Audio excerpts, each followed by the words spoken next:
आज तुम्ही विश्व मराठी संमेलनासाठी नाशिकला आपण भेटलो. काय महत्व आहे विश्व मराठी संमेलनचं? एक जसं आपण वेगवेगळ्या देशांच्या लोकांना भेटलो, तर युगांडाच्या महाराष्ट्र मंडळाच्या चेअरमॅनसाठी विश्व मराठी संमेलनचं काय महत्व आहे? सर्वात प्रथम तर मला महाराष्ट्र शासनाला खरंच अभिनंदन करावं असं वाटतं, कारण त्यांनी 4 दिवसाचा प्रोग्राम इतका छानपैकी साजरा तिथे केला. दुसरं, नाशिककरांचं मला खूप कौतुक करावं असं वाटतं तिथे, कारण का 4 दिवस मी त्यांना पाहिलं. म्हणजे माझा हा स्वतःचा पर्सनल एक एक्सपिरियन्स मी ते सांगते. इतकी गर्दी तिथे, आणि त्या गर्दीत सुद्धा म्हणजे जर मी एक बाई म्हणून मी चालली आहे कुठे, तर काही मजा आली की कोणाचा असा धक्का तरी लागेल. म्हणजे ते एक्सपिरियन्स करून मला भरपूर चांगलं वाटलं. आणि नाशिककरांनी ती इमेज आहे ती एवढी छान त्या लोकांनी ती सांभाळली तिकडे, किंवा ती म्हणजे ते त्यांचं मला असं वाटतं ते नेचरच आहे जे त्यांनी लोकांना इतकं स्वागत केलं.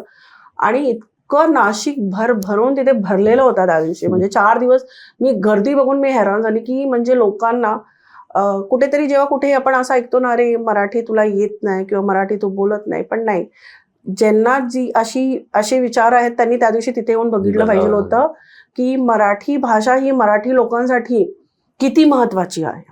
म्हणजे लोक तिकडे येऊन इतकं एन्जॉय करतात. म्हणजे आय डोंट थिंक सो की एखाद्या फिल्म स्टारसाठी सुद्धा लोकांनी एवढी गर्दी तिथे केली असेल. खूप सुंदर ते पाहून मला आवडलं. आणि ते पहिल्यांदाही मला पहिल्यांदा इथे इन्व्हाइट केलेलं, आणि मला ते अटेंड करून खूप आवडलं. पाहून ते खूप मला वर्थ वाटलं की मी एवढे दिवस काढून इथे आली आहे. खूप छान वाटलं ते. ऑफकोर्स मराठी भाषा माझ्यासाठीच नाही तर प्रत्येक मराठीसाठी तेवढीच प्रिय आहे.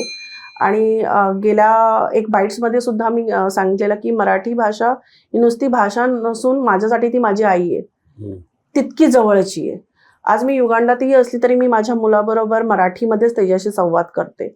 आणि माझी इच्छा पण आहे की त्याने मराठीच बोलावं पुढे जाऊन. ऑफकोर्स इंग्लिश ही त्याची कामाची भाषा असेल, कारण तो कुठल्याही परदेशात नंतर जाणार तर त्याला ती लागणार, पण ती जी त्याच्या आईची भाषा आहे, जी त्याची मदर टंग आहे, तो बोलला पाहिजे.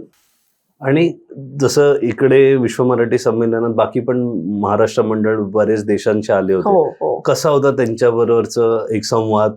काय फायदे तोटे होते की एकमेकांशी तुमचं जेव्हा बोलणं झालं की ह्या देशात हे उपक्रम चालू आहेत, प्रत्येक देशात काही ना काहीतरी चालू असतं, मग एकमेकांबरोबर सहाय्य करून काही करता येतं का? कारण विश्व मराठी संमेलनात आपण ग्लोबल मराठी कम्युनिटीला एक्सपिरियन्स केलंय.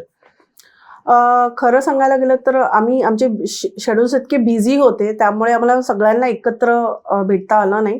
पण तरी आम्ही जेव्हा लंचवरती चर्चा करत होतो त्यावेळेस कळून आलं की आम्ही भरपूर ॲक्टिव्ह आहोत. प्रत्येकजण आपल्या आपल्या देशामध्ये भरपूर ॲक्टिव्ह आहे, आणि खूप प्लॅन्स आहेत त्यांचे, भरपूर उपक्रम आहेत की ते विचार करतात की आपण एकत्र येऊन अजून काही चांगलं करू शकतो, अजून काय चांगले प्रोजेक्ट आपण करू शकतो.